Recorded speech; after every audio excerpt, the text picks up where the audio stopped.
Do not mark the card as lost. What up? This your boy Bentley Koup, Doordash Diaries, and if you are trying to get the most out of your Doordash experience, whether you just started to do this, whether you've been doing this, I need you to hit that like and subscribe button right now as I drop regular videos with tips and tricks to help you maximize on your Doordash goals. I'm officially on the race to 10,000 deliveries. Last week sometime, I don't even know when, I crossed over 9,000, and the race to 10,000 has begun. Got me to thinking, what are a couple of things that I wish I knew before I started? And while I think I have covered a lot of that through the videos that I've done over the last year and a half, I thought that I would just double down and give it to you all in one video. So here we go. Number one, this is addictive, almost to the point where they should have a DoorDash anonymous. Before you actually start dashing, you really don't have any expectation of what is to come. And as you start to dash, you make your first $100, you make your first $200 in a day. Then you make your first $100 in 3 hours. You make your first $100 in 4 hours. You start to develop a false impression of what it actually is as a business. And from every day forward, you start to develop an anticipation or a rush, a fix that you have to touch, that you have to reach in order to feel like you've had a productive day. This in itself can actually be anti-productive. This is a business, and just like every other business, there are factors that go into how busy or lack thereof that we are. So you need to anticipate ups and downs and prepare for them accordingly. In addition to that, I would say, please set a goal, a daily goal, a weekly goal, a dash goal, and an amount of time that you are willing to work. And if you are working 75, 80, 85 hours a week just to hit your goal, we may need to reevaluate and just make sure that we have a good work-life balance. Number two, pickup times. The pickup time is a recommendation. It's not a requirement. If you have a restaurant where the order goes directly to them, in most cases, they're going to set the amount of time that they need in order to make that order. And this is going to be a default. So if they're not that busy, or if they're extremely busy, then it could be off. That pickup time is a recommendation. The best way to get more orders done in the time that you have is to move as quickly as you can. So please do not sit in your car until the pickup time. Walk into the restaurant and pick the food up. If they have a long line, you're going to be late. If they haven't made the food yet, you're going to be late. If somebody else has picked it up, or there's some type of confusion, they don't have an item, or whatever the situation may be, you're going to be late. Don't set yourself up for failure. Once you get the order, quickly proceed to the restaurant. Walk into the restaurant, acknowledge that you are DoorDash and that you're coming for that particular order, so that they know to put some haste on their ass and they can get you the food so you can bankhead bounce and get on about your day. Number three, hotspot. The hotspot is not a hotspot per se. What it is a central location that helps DoorDash to better dispatch drivers to restaurants in that central area. Rule of thumb, pro tip for all of my triple Ds, all of my T3D family, please do not sit at a hotspot. You come out better driving towards a hotspot and then proceeding to a restaurant that you know will deliver orders routinely through DoorDash. Here's an example. When I log into my Dash, I work downtown Charlotte. Majority of the time, the hotspot that shows up is going to say the NASCAR Hall of Fame. One, there is no restaurant called the NASCAR Hall of Fame, but there is a BW3s that's attached to that NASCAR Hall of Fame. If I start my Dash at 7 o'clock in the morning, even though it says the Hall of Fame is a hotspot, how likely is it that I'm going to get an order from the Hall of Fame with no restaurant or BW3s? Slim to none. But as a seasoned dasher, I know that there's a famous Toastery, which is a breakfast restaurant, which is about 1.5 miles away from the NASCAR Hall of Fame. In addition to that, there's a Chick-fil-A about another 1/2 mile away. And in addition to that, there are other restaurants in the vicinity that produce way more orders than the BW3s. So even though the BW3s may be considered a hotspot because it has more orders now than it normally would, my order from famous Toastery or Chick-fil-A may still produce way more orders than the hotspot. Pro tip from Bentley Koup, triple Ds, T3D, don't sit at the hotspots. Proceed in the direction of restaurants that you know will produce orders and get more orders. Really quickly, before I move on to this, another great example is gonna be the vlog that I did from California. In that ride along, I clearly stated that the hotspot was about 1.5 miles away from the restaurant that I chose to sit outside of. And I explained why I chose to sit outside of that restaurant. Insert that here. I'm gonna do a calculation really quickly and see where I'm at. Boom. So I'm about to go pick up an order, but this is a Postmate order. But 2 blocks that way is the hotspot for Doordash. And like I was saying earlier, I'm not gonna sit at the hot spot if I know it's really not hot. I'm gonna sit where I know. So the DK's is where I got the order from Postmates. That's where I just pulled up at. But I drove past the hot spot and I could see the 2 people that were waiting down there last night, waiting for orders too, and they could see me flying back and forth, back and forth, back and forth. So I said all that to say, don't trust them hot spots, man. Don't trust the hot spots. Go with your gut. Learn your area, learn your restaurants, trust your gut, not the hot spots. Numero 1, 2, 3. 1, 2, 3. This is 4. Numero 4.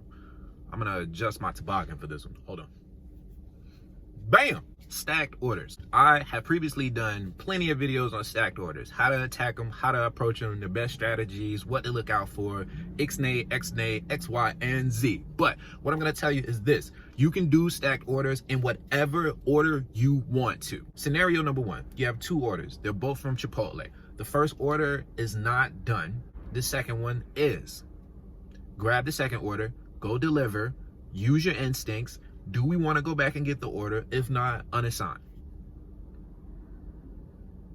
You may even want to ask one of the people that work at the restaurant to see how much longer they think it's going to be. Scenario number 2, you have 2 orders from Chipotle. They're both on time. One is going this way, one is going that way. This is the end of your dash. You live that way. Go drop off this one, go drop off that one, and then go home.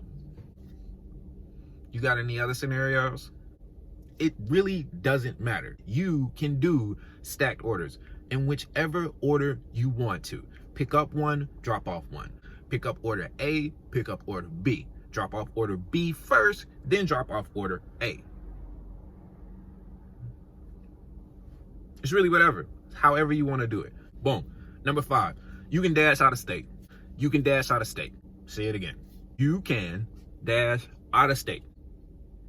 I am going to put the video for dashing anywhere here.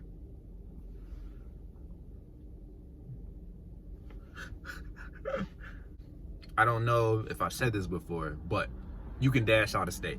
And I have covered that process a couple different times. If you don't know, I am the traveling dasher. I move, I shake, I get it in where I land. And I can show you how to switch over your zones and all of that good stuff in the video that was just somewhere up in here. This is the equivalent of you working at Walmart, you walk right into Walmart, you put your vest on, you stand right there at the door and you start to say, hey, how you doing? Welcome to Walmart. Hey, how you doing? Welcome to Walmart. Hey, how you doing? Welcome to Walmart. It is really just that easy. Do not limit yourself because you have a fear of the unknown. I've done a couple different videos telling people how they can dash out of state. I got you. Boom. Whatever number this is. Number 6, please turn off your Wi-Fi. I'm with you if you are trying to save some data by using Wi-Fi. But what this is gonna do is every time you change networks, every time you walk into a Starbucks, every time you walk into a Dunkin', and your phone has to verify a new IP address. If DoorDash sends you an order, you're gonna miss the order. Or it may be a situation where you are connected to your home Wi-Fi, you try to leave your house, you try to start up the DoorDash app, and it gives you some type of error message.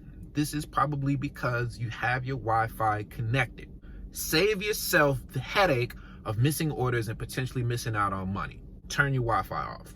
I have Spectrum for internet service at my home. Included in that is the ability to be able to use hotspots throughout the city. That works perfect for me when I'm using my computer or if I'm on the phone trying to shoot a video. But when I am trying to accept orders and it comes down to the second, I need to be able to make sure that I'm getting my orders, that I'm getting my notifications as quickly as possible. And there again, when you have to come into a situation where your IP address, your phone, your device has to be verified, has to be given a brand new IP address, this is time wasted. And your phone doesn't know which one to use. Wi-Fi, cellular, Wi-Fi, cellular, Wi-Fi, cellular. And what happens in the meantime, in between time? you lose orders. Turn your Wi-Fi off. You can dash without your red card. That's number 7, by the way. You can dash without your red card. We all have lost, tore up, or whatever the situation may be, where we need a new red card. Listen to me. If you don't hear anything else that I say today, do not mark the card as lost. Please do not mark the card as lost until you have received a replacement card. Everybody knows that you still have the ability to be able to accept orders, and now we can clearly see before you accept the order whether you will have to have your red card or not. Pro tip from me to you, go ahead, order you another card. It is going to take them forever to send you this card. If you have a local office that is closer to you, even if it's like an hour away, if you are full-time, especially, take the day, go drive, get you a card, get you 2 cards, okay? Put one in your sock drawer, put one in your wallet. Make sure that you have an extra card on deck at all times. And if you lose your card, I say again, you can dash without your red card. Don't mark it as lost inside of the app until you receive a new card. Don't do it. The last and final thing that I'm gonna go over with you before I get up out of here. When I first started doing Doordash, I don't even know whose link I used or whose referral code I used. But in addition to them potentially receiving a bonus for me signing up, I was given the opportunity to earn a bonus as well. How many deliveries did I have to complete? 100. 150. As a part of the referral link, all I had to do was complete 150 deliveries within the first 30, 90 days or whatever the situation may be, and DoorDash would have given me an additional $1,000. I had no idea that I was a part of this promotion. I had no idea at all about anything, and not knowing costs me $1,000. And this, above anything that I've told you today, is the one thing that I wish I knew, because at 9,006 deliveries, there's no way for me to go back and get any type of credit for those 150 deliveries that would have taken me about a week to complete. Crazy. Every now and then I go in just to check to see if anybody's clicked on a referral link, and I am reminded every time about this $1,000 that I missed. So what I need you to do is this. I need you to go back to the home page inside of the DoorDash app. I need you to hit the button, okay, that has the bell on it. Hit the bell. It's going to say refer your friends. Scroll down to the very bottom and it will say me if you are a part of the program. If you are not, sorry. But if giving you this information can give you that $1,000, I think that it'll be well worth it, man. Seriously. Bentley Koup, DoorDash Diaries, Triple D's, T3D, we global. Let's go.